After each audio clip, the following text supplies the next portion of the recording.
We've seen the White House try to wake up to technology in the past couple of days, and there is a new app for the White House. Take a look at it being unveiled by White House Press Secretary Robert Gibbs. Watch our frequent web chats or the president's speeches like the State of the Union. In fact, if you want to see me set the White House press corps straight every day live, now there's an app for that.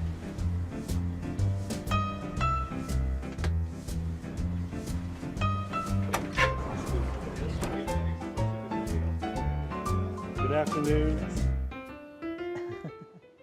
Is it just me, or is Robert Gibbs just a little bit more PC than Mac? Just slightly. I'll tell you, I downloaded the app this past weekend, and it is a very good app. Almost as good as the ABCnews.com app, I am told. Kevin Madden, Republican strategist, joining us today. And Kevin, let's start with this announcement coming from the White House in advance of the State of the Union, a 3-year spending freeze.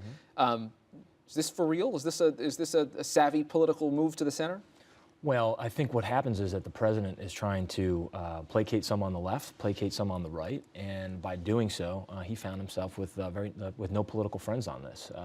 He's always trying to find the path of least resistance, and when he does, he finds himself, I think, in a bullseye, in a crossfight between liberals right now who believe that what we can't do is stop any spending, that we need to spend in order to rejuvenate the economy, and then Republicans, conservative Republicans, who believe it's not enough, and that if anything, it's pageantry, and it's a transparent political move. Well, but you've often talked about on this program that the real base, Obama's real base, are independents. Right. A group of people he saw fleeing from him in New Jersey, Virginia, and Massachusetts. It seems to me that perhaps that's who he's trying to placate with this. Oh, it's absolutely a play to the middle. It's absolutely a play to the populist anger about spending and a Washington that's out of control and these never-ending deficits. Are battling him on it, that will have some appeal. That is who it's appealing to, right? But we'll see if there's any substance behind it.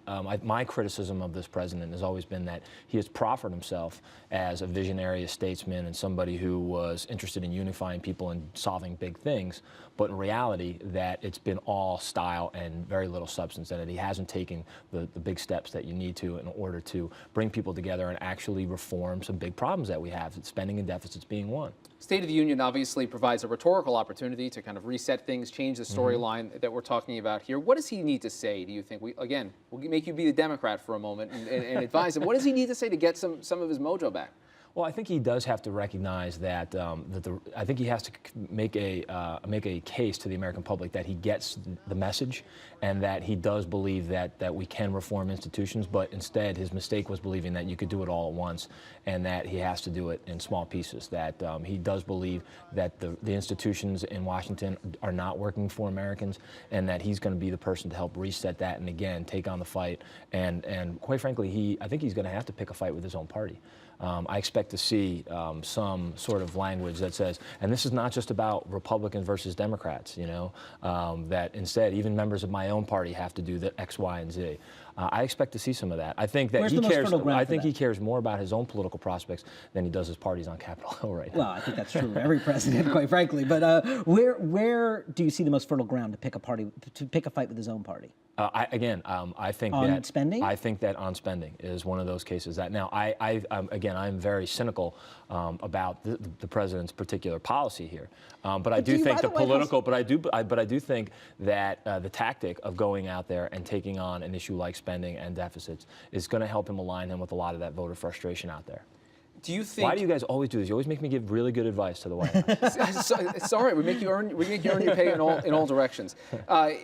Is there anything here that in this landscape that we've seen over the past week that says to you, this is a chance? Republicans could get overconfident here. That if you start believing the press clippings and you start believing this storyline, that there's a danger in overreading the results of the past week or so. I think quite the opposite. I've talked with a lot of folks that are working at the campaign committees. I've talked with a lot of folks up on Capitol Hill, other smart strategists that are advising top Republicans, and I think the message was that we ought not to be confused that voters have somehow fallen in love with us, but instead that we have presented ourselves as the alternative to a legislative overreach by Democrats and President Obama.